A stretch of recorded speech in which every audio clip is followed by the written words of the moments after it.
Hi there, I'm John Smith. This is my submission for assignment 2, for the Unitec CISC 8000 paper. And in this paper I am looking at the mechanisms used by professional practitioners to maintain the integrity and of their practice, but also to make sure that their practice has a validity going forward in time that ensures the survival of their practice, but also the survival of them as practitioners within that practice, and basically accepting the fact that the environment that we operate on is undergoing constant change, and many of these changes can be interpreted as being threatening, as well as providing opportunities for professional and personal growth. As a professional, we have many ways of gauging the effectiveness of our practice, but three of the very common methods are a process of reflection, which enables, as an individual, we review, are we doing things right? Are we doing the right things? And this is an ongoing process which involves the analysis of our practice as an individual. The second mechanism we look at is the PESTEL analysis. PESTEL is an investigation into the macro environment that surrounds our practice, and it looks at the factors that I can't really control as an individual, but looks at how I situate my practice within that external environment. The final process we look at is what's called a stakeholder analysis, and this is basically analysing the people who are interested in our work and how I manage those relationships within my practice. These external reviews enable a practitioner to become increasingly effective and resilient within their profession.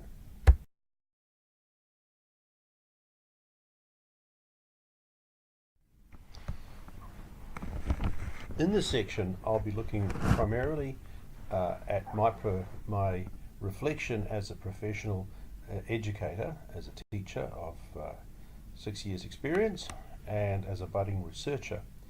The first question I need to ask, of course, is that if we're going to look at professional reflection, we need to discuss, first of all, what is a profession? What's the difference between having a job and being a professional?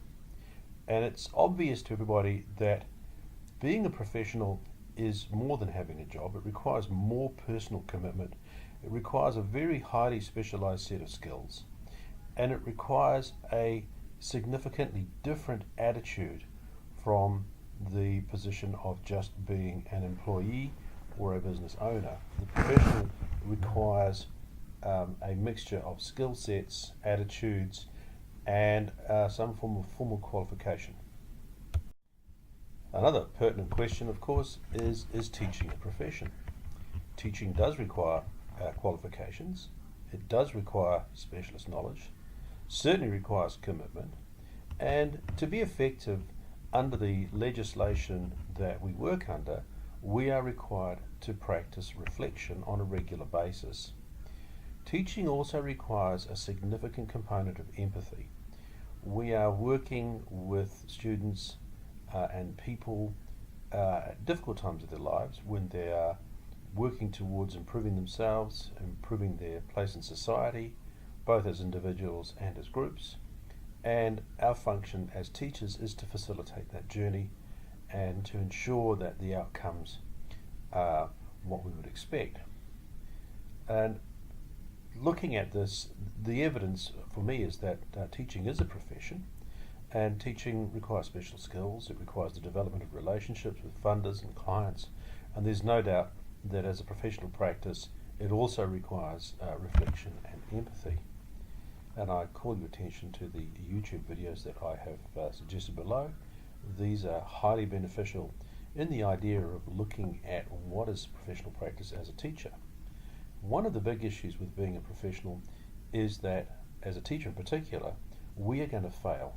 We're going to fail to reach the professional expectations that are placed upon us, because we have limitations that are a factor of the environment we work in, but also with the individuals we work with. There are going to be those that can't perform to expectation, either through their personal issues or through our inabilities as a teacher.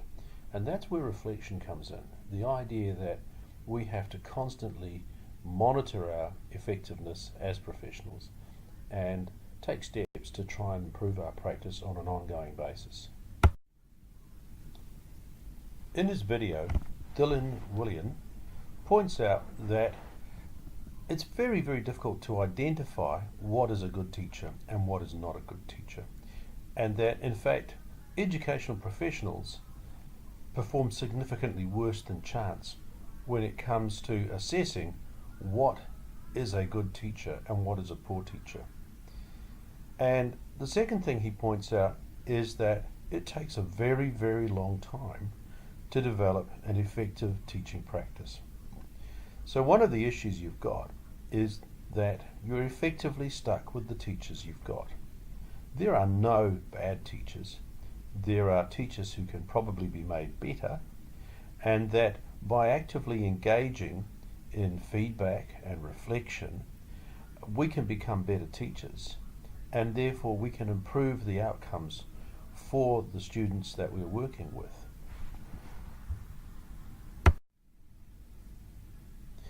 At this stage, I'd like to take a little detour from the normal theme of the assignment and just look a little bit at professional resilience. One of the issues of being in a profession, particularly a profession where we're involved in a very close contact with our client base, is that it's very, very easy to find yourself being worn down by the day-to-day contact. And also, of course, you have all the background work that you're required to do in terms of managing your practice, looking after your stakeholders, and looking after all the environmental things that are happening around you. Humphreys talks about this resilient professional and talks about that as a professional we are continually being affected by external forces, and these can provide opportunities for personal and professional growth, but resilience takes an aspect of self-belief. And as a professional, we must recognize and face that we've got current and future realities, and that if we don't plan for these events have a habit of overcoming us. And a lot of professionals in the education sector end up being wound down by all this, and they can't cope with the stress. It becomes extraordinarily demanding. Further to the work mentioned earlier, Scovelt and Trotter Matheson, in their book The Resilient Practitioner, describe the situation of a teacher as being a high-touch practitioner. And this is that we have a lot of very, very close associations with our clients, and our everyday practice involves a constant interaction with our client base. We're operating in a field of, they describe it as operating in a field of environmental ambiguity. There is political, economic, ethical, pedagogical, structural change constantly happening. And as a professional, this becomes extraordinarily difficult to deal with unless you plan for it. And so the object of this assignment, in some respects, is to ensure that as a professional practitioner, we are prepared with the tools that will enable us to cope in the kind of ambiguity that Scovelt, Trotter and Matheson talk about.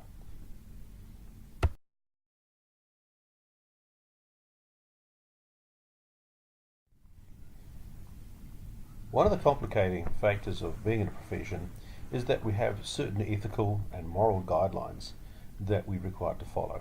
And Willian, in his video, points out that we have ethics and moral facts that we tend not to deal with openly in our profession. These facts and our refusal to deal with these things limit our ability to deal with reality. The fact is that students don't all have the same skills and the same intellect and the same learning processes. As he says, nature gives us the bell curve, and it's our job as educators to move them to the right. We can't ignore genetics. Some kids are going to be smarter than others. We don't have to like that fact, but we can't ignore it. Roland Fryer from Harvard University says time and IQ are part of the basic physics of education. They count. Slower kids require more time. Higher IQ kids can learn things faster. That means that in terms of our approach to individuals, we have to factor these things in. We tend to try and ignore this.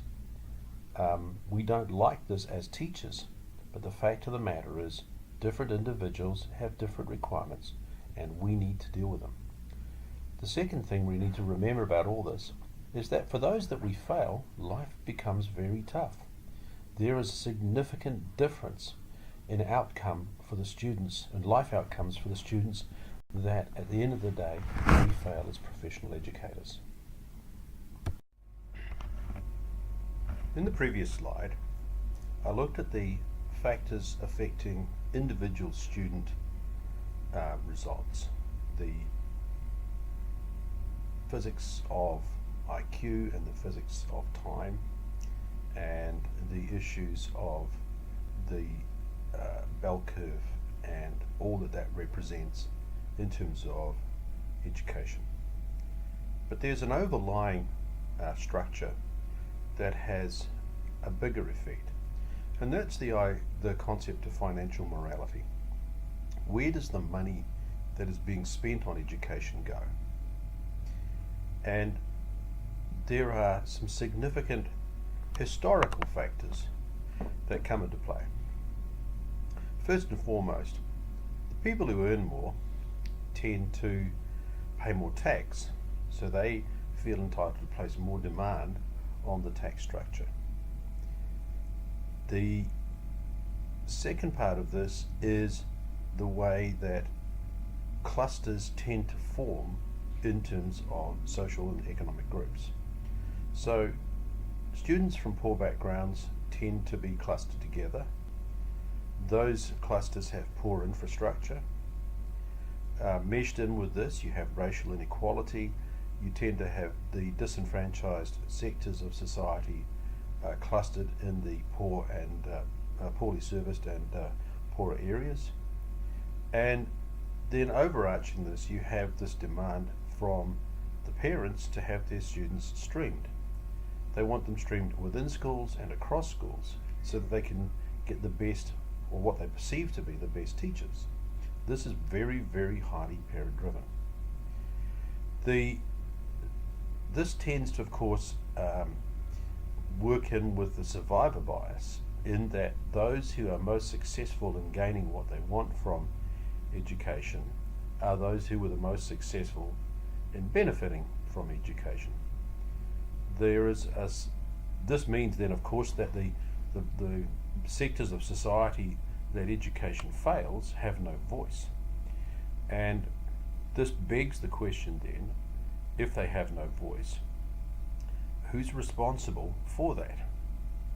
How do we deal with the idea that we are failing large sectors of society, and that those large sectors of society are to a large extent unable to vocalize their feelings about that?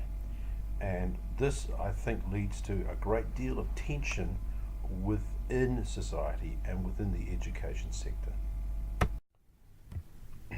At this point, I'd like to refer back to the first assignment for this course, where we looked at the ethical considerations that apply to me as a science teacher.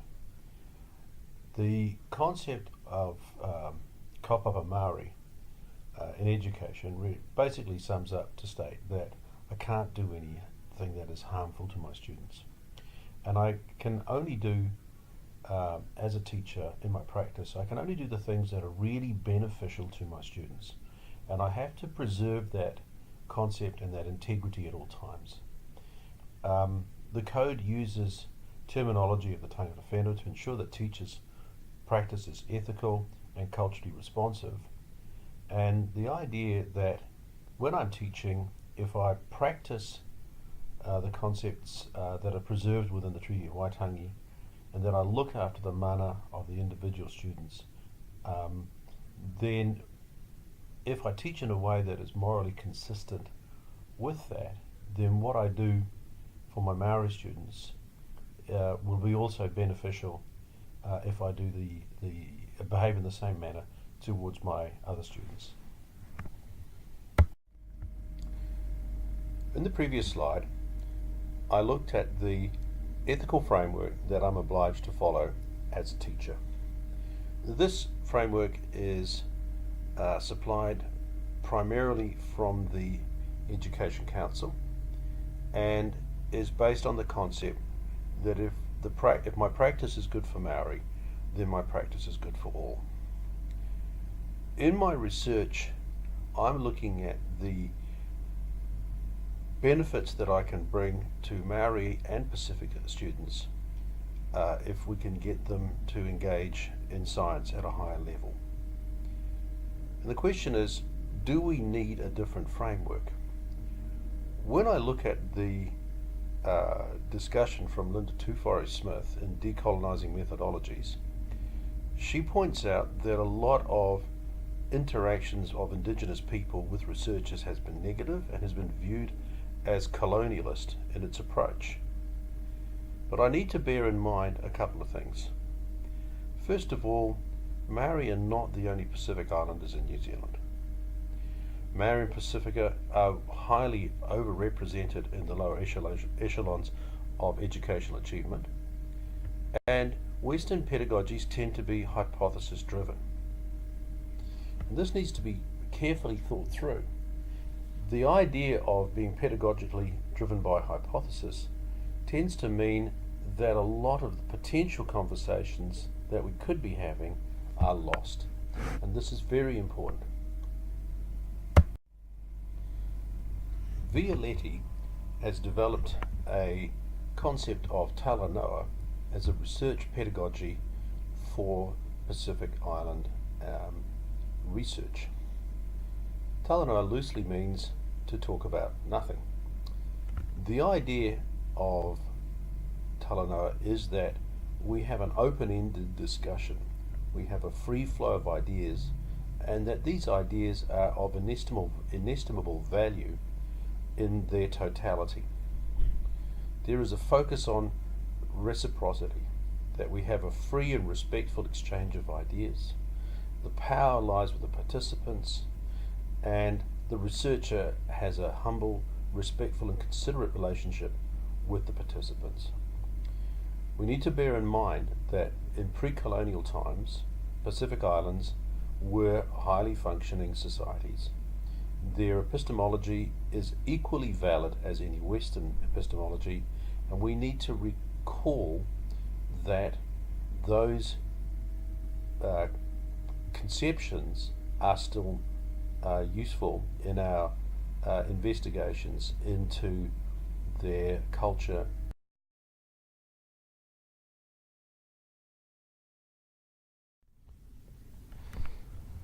So moving on to the stakeholder analysis. As a teacher and researcher at Rosemary College, I have many stakeholders in that role. And my research will require an interaction with a diverse range of students in their whānau, and also, of course, with teachers, academics, and significant stakeholders in the community of learning whose work I am doing this on behalf of. The way I've structured this is to, first of all, to look at methods of using stakeholder analysis. So I've referred to Kami Schmier with his stakeholder analysis guidelines. And then I have looked at who my stakeholders are, but particularly focusing just on my research rather than my role as a teacher, although there is a considerable overlap. The matrix itself is an analysis that has been done for many years, again by business groups, looking at ways of managing their relationships with people interested or with groups interested in business and to maximize the return from their efforts. So this kind of ties in with the work that I did earlier with resilience and the work I did earlier with the idea of the practitioner in an environment of constant change. This also will link in later with the pestle analysis, and so what happens is we're tying the practice as an individual with the internal and external and relationship-based factors that affect the professional in their everyday practice.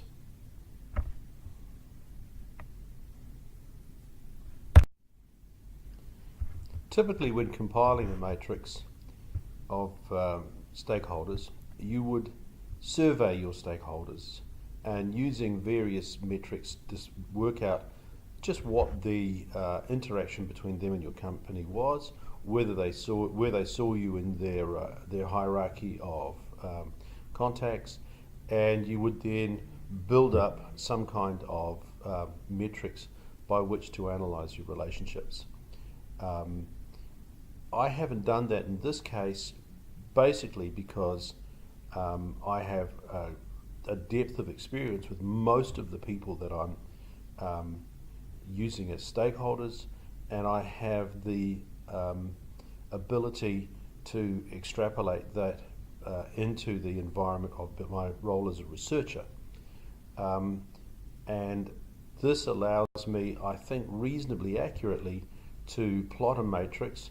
I've kept the matrix simple. I haven't put a large number of contacts in.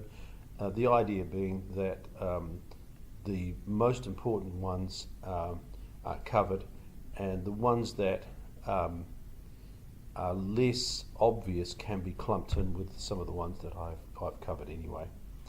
The most important part of the whole process, of course, is that the matrix has to allow me to develop strategies and approaches to manage my interaction with stakeholders, and also to draw some conclusions about the viability of the work that I'm doing in the long term in my professional practice.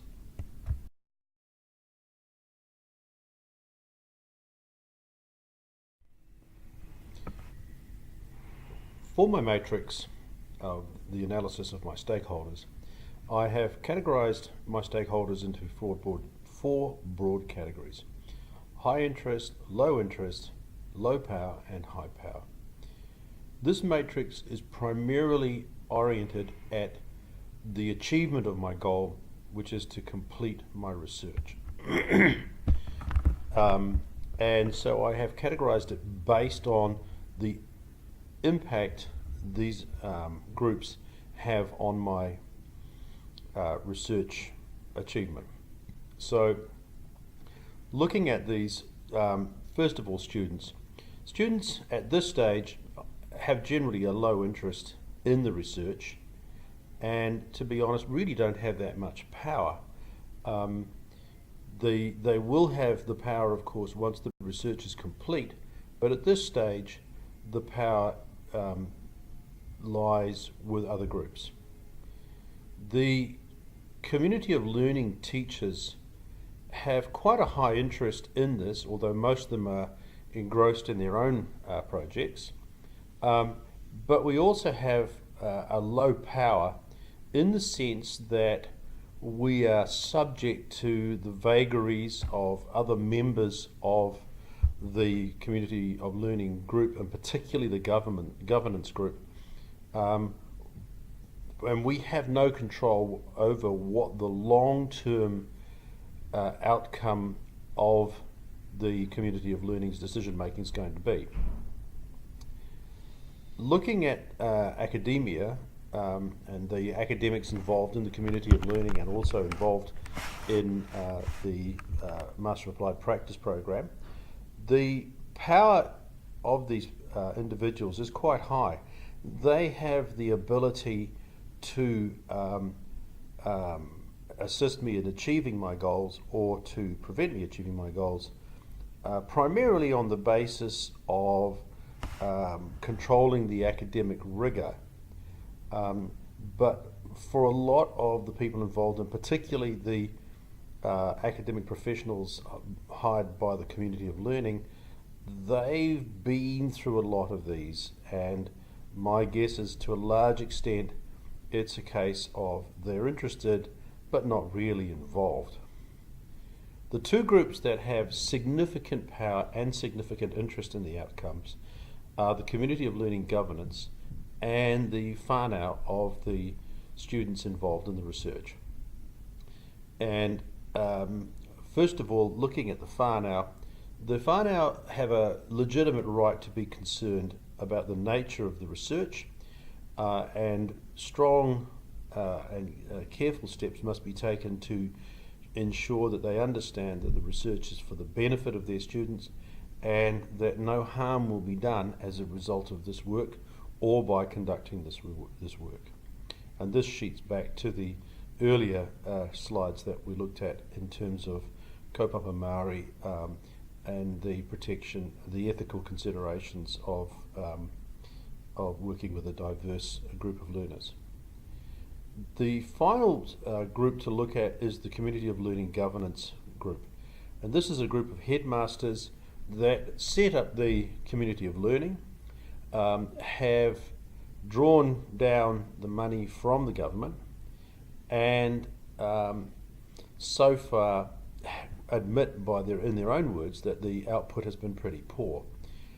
There is a lot at stake from this Community of Learning in terms of credibility for the governance group. At the moment, they are disappointed with the output. They would like to see some work being done that is going to provide some sort of a legacy, and particularly in the light of the change of government, where the likelihood of the Community of Learning continuing seems rather slim. In which case, the Community of Learning will have drawn very, very large sums of money from the government, and it would look badly for many of those headmasters if, in fact, under their watch, the output was not of the order that they could be proud of. And I think this is a very, very big issue for them. So what are the conclusions from my stakeholder analysis? Well, firstly, the community of governance should be highly supportive of my work. This is for the reasons stated, particularly the issue that after a year they've gained basically no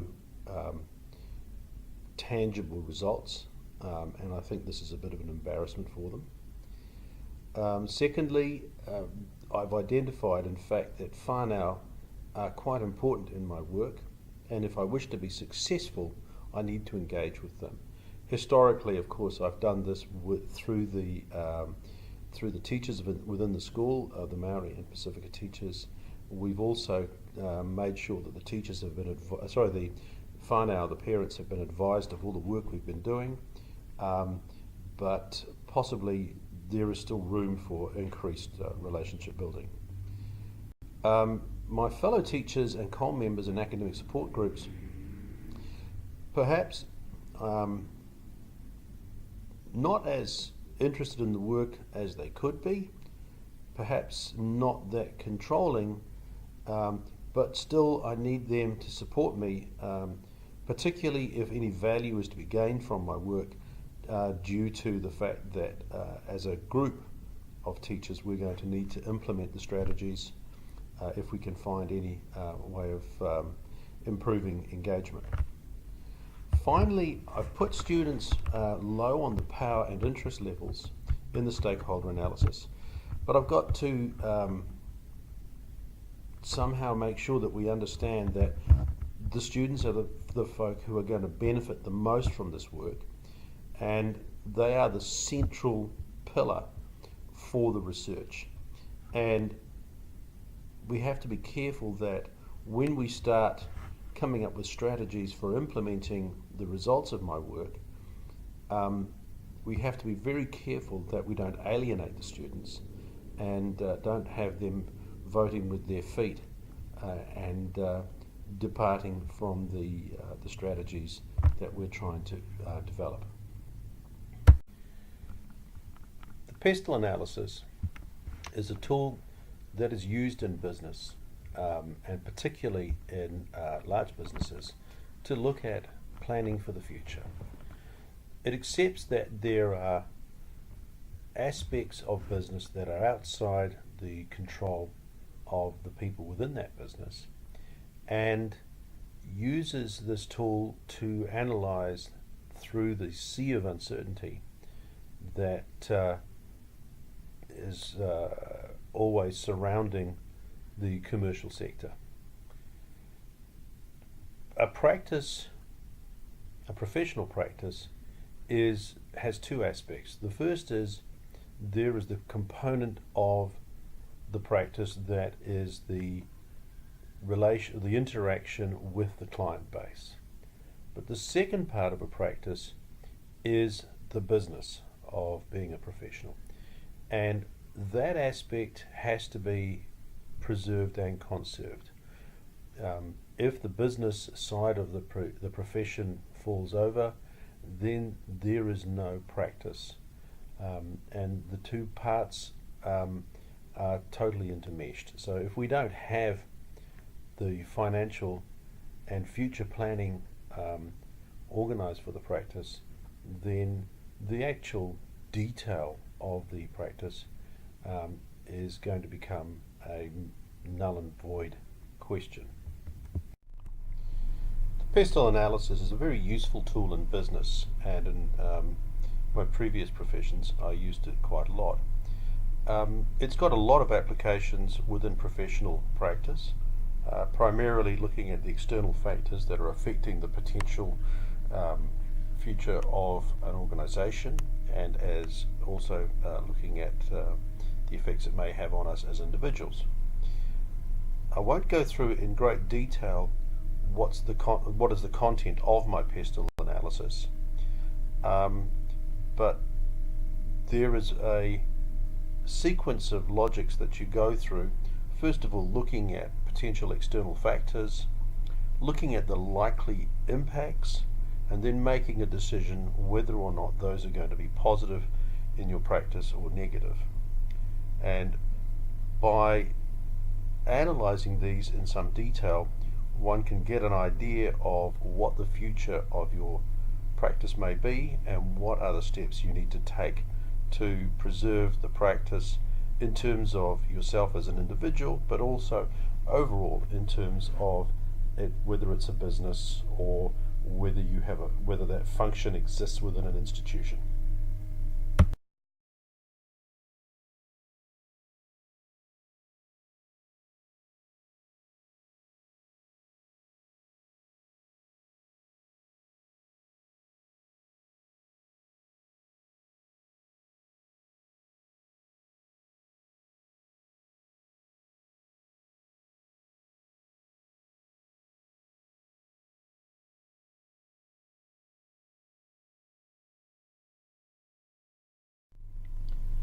My conclusions from the pestle analysis are that most of the things that are happening from a political and economic and social point of view are gradually becoming more and more favourable towards my role as a teacher and my role as a researcher. The big issues I have are the potential for the community of learning program to possibly be discontinued, although I think at this stage it's most likely to continue at least till the current contracts are finished. And the biggest and probably the most exciting thing on the horizon is the effect of the big data information management and increased use of e-devices by students. Most teachers, and I think an awful lot of schools, are not actually using the data that's available to them. And this is an area of potentially very, very exciting development for teachers and for school managers. But the flip side to this is also the use of electronic devices by students. The general consensus is that this is neutral to negative. and that in many schools the removal of access to devices has actually resulted in an improvement in outcomes. However, of course, we need to bear in mind that the use of being able to use an electronic device could be considered a successful outcome. I guess the jury's still out. In terms of my overall feeling about where my profession and where I am going within my profession, I think it's a good time to be a teacher, and things are generally looking fairly good for the future.